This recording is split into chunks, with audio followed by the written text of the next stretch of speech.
Hello everyone, I'm Bo from Brutal Commentary, and today I'm going to be breaking down our main card opener for UFC 322. Boy, let me tell you, I am absolutely stoked to be breaking down these next 5 fights. In our main card opener, we have Beneil Dariush taking on Benoit Saint-Denis. Dariush is 23-6-1 as a professional, 3-2 in his last 5 fights. Meanwhile, Benoit is 15-3 as a professional, 3-2 in his last 5 fights as well. In this matchup, you've got a veteran versus the rising force, established contender versus a hungry challenger. And, Beneil Dariush, he's no stranger to this. He's been around the block. He's fought top 10 opposition from Charles Oliveira, Arman Tsarukyan, Renato Moicano, just to name a few. And he's got a resume that, like I said, he's got the resume to speak for itself. Meanwhile, you got Benoit, or BSD, young and hungry and on the rise, has momentum and some of the best finishing instincts you're going to see in this division, and an urgency that timestamps his recent performances. This fight matters. For Dariush, it is more so reaffirming his place among the elite. Now, he had that similar goal in mind when he beat Renato Moicano back at UFC 317, but still sort of playing gatekeeper to the top 10, now this time against the God of War. For Saint-Denis, it's simple, proving that he is a top 10 fighter. Now looking at their styles, for Dariush, fights mostly out of southpaw, and most of his foundation has come from his jiu-jitsu. He's a very good black belt and a decorated competitor, but over the years has welded that grappling base to a striking game and a very good cage IQ that lets him dictate many phases of the fight. On the feet, Dariush uses more of a mixture of Muay Thai kicks, especially that left kick from southpaw, and a step-in left knee that catches opponents moving forward. His striking style is not the flashiest, but is very effective. He sets up his kicks, tests the body, and works the distance and uses his defensive awareness to survive until he opposes a grappling. On the ground, Dariush is extremely dangerous. Great with his submissions, good with transitions, and good with top control. Very comfortable pulling guard, working sweeps, riding scrambles, and when the moment's open, that's usually where he finds his finishes. Particularly early in his UFC, you saw Dariush kind of look like a future title challenger because of how effectively he merged the striking to takedown, to the grind, and then to the submissions. I mean, shoot. Seems like the armbar he got over Drew Dober, for example. I know Drew Dober's jiu-jitsu is not the best, but Dariush's execution of the armbar was very nice. His ability to stifle the takedowns of Matios Gamrot is a good example. Honestly, watch Tony Ferguson, sure, but Dariush was able to dominate him and really start showing how Ferguson was starting to look past his best days, and so on and so forth. Now, that being said, there are some clear vulnerabilities. At 36 years old in the lightweight division, the wear of age is persistent, and you look at his recent 2 losses to both Charles Oliveira and Arman Tsarukyan, which were both by devastating knockout. Those have raised some questions about how good his chin is. Now, Dariush has never been the most durable guy. You've seen like some of his knockout losses to, say, Alexander Hernandez and Edson Barbosa. But even at times when he's hurt, he could take a shot.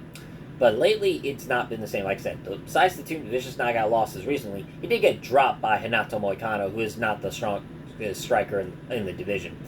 And it's shown that not only does this raise some questions about his chin, but how he responds when opponents force him into less comfortable zones. Now, Dariush is easily at his best when he can implement his game on his terms. When he's behind, you can see him very struggling. In short, Dariush is a veteran tactician, grappling based with very improved striking, but the clock is ticking, and those margins for errors he used to have are slimming down than ever. For BSD, he lives up to his nickname, the God of War, and it mostly reflects on his mindset, aggressive, persistent, and just the finishing instincts. He's never gone to a decision in any of his fights, win or lose. I take that back. Besides the decision loss to Zaleski dos Santos, almost all of his fights have ended in a finish.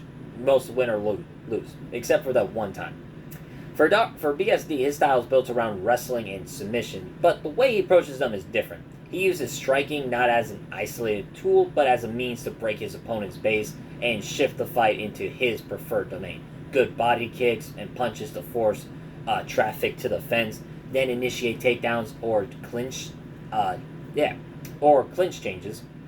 And once on the mat, that's when Benoit is explosive. Always hunting for the finish, multiple submissions, a heavy top game, and a relentless forward pace. And like I said, his finishing rate is amazing at 100%. All wins, whether it be submission or knockout, like the submission win over Marcinho Hufi, for example, or the knockout of Gabriel Mendia, or of the knockout win over Matt Favola, just to name a few. What makes him interesting for me is just the mix of brutality and technique. BSD throws bombs, but he's patient and persistent at times, and shown with that military background of his, and that discipline shows. He's really good at pushing volume, maintaining pressure, and making his opponents uncomfortable. The risk is that his striking defense is less refined than some of the top-tier strikers, and when faced with someone who can manage distance and avoid the takedown entries, he might lose his tempo, as shown when he made some calculated mistakes against Renato Moicano, who proved to be a better grappler than him, or just kind of walking forward like hands down, just marching forward against a ferocious puncher like Dustin Poirier. And even in, say, his win over Kyle Prepolek, there were some concerns because BSD's head is ramrod straight. He does not have head movement. His striking defense and overall striking defense movement, like head movement, is sorely lacking. Now, how these two meet in the middle is going to be very fun. For me, it's kind of order versus chaos. For Dariush, he'll likely want to establish his striking fundamentals, use his jab, low kicks, test BSD's responses, stay upright and avoid diving into takedowns early, and look for transitions when the opportunity arises. Dariosh's goal in this fight is to keep his comfort zone instead of either stand up with controlled striking or grappling where he can dictate the position. For BSD, it's a completely different story. He's going to want to impose his pace early, push the center of the cage, and use strikes to the body and legs to disrupt Dariush's rhythm, cut off the cage, initiate the clinch, force takedowns, or wall walk scenarios. He's going to want to make Dariush very uncomfortable and make him reactive instead of proactive. So we have a crossroads. If Dariush can keep the fight upright, use his distance, land left body kicks and counters, and can neutralize BSD's takedown attempts, he'll win rounds. But if BSD closes the distance, slam his takedowns in, drag the fight into scrambles or dominant positions, and impose his pace, then Dariush's margin for error is going to shrink. Another critical piece of this fight is sort of the geometry and tempo. In a slowed, measured fight, like I said, controlled, Dariush benefits, but if the fight becomes chaotic, pressured, and physical, Saint-Denis is going to thrive in it. And given this opening on the main card, both men will know that behavior matters. The energy in the arena is going to be electric. It is MSG, for God's sakes, and this is usually when the grand show is. So I think the early rounds will kind of show each man and feeling each other out. Dariush will attempt to protect distance, test with leg kicks, maybe score some good counters. For BSD, will walk in, mix body shots, probe takedowns, maybe rough Dariush up in the clinch, just set the tone. By rounds 2 and 3, I think Saint-Denis has success in closing the range and wearing down Dariush with pressure. And I think BSD will begin to take over. Dariush's window for dominance is narrow, and the older guard may slip if his opponent doesn't allow recovery. Plus, they're both southpaw, so that also brings an intrigue as they have a clear home for their rear kick in comparison if it was southpaw and orthodox. Oh no, my apologies. I meant to say their switch kicks from southpaw, not their rear kick. My apologies for that. The key moments to watch: how Dariush defends the single or high crotch takedown entries, and how Saint-Denis is going to handle the kicks and left knees of Dariush. How the fight flows once the fence comes into play. Is Dariush bouncing off guard and resetting, or is BSD pinning him down and doing damage? The winner will be the one who gets the fight into the domain they want. Not necessarily be the one with the more tools, but I think the one who forces those tools to work. But for my official prediction, I'm going to go with Benoit Saint-Denis.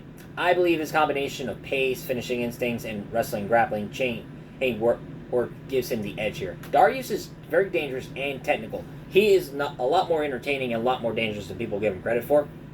But I feel he's coming in with less upside than he once had, and the matchup favors the fighter who can push the action more consistently. So I think the BSD can start strong, close distance, mix strikes and takedowns, and by the second half of the fight, I think he's going to tilt the control to him, and I think the finish is going to come.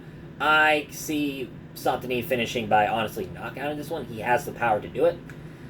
And we've seen, like I said, Dariush has kind of been chinny as of recent, and I think a fighter as aggressive as Saint-Denis can find the knockout shot and find Dariush's chin. So my official prediction, I'm going to go with Benoit Saint-Denis, and I'm going to pick him via knockout in this one. But with that being said, that's been my breakdown of this fight. If you like the video, like and subscribe. Leave a comment down below on who you think is going to win. Also leave a comment in on how excited you are for the main card of UFC 322. But with that being said, stay calm, stay respectful, and enjoy the violence. I'll see y'all next time.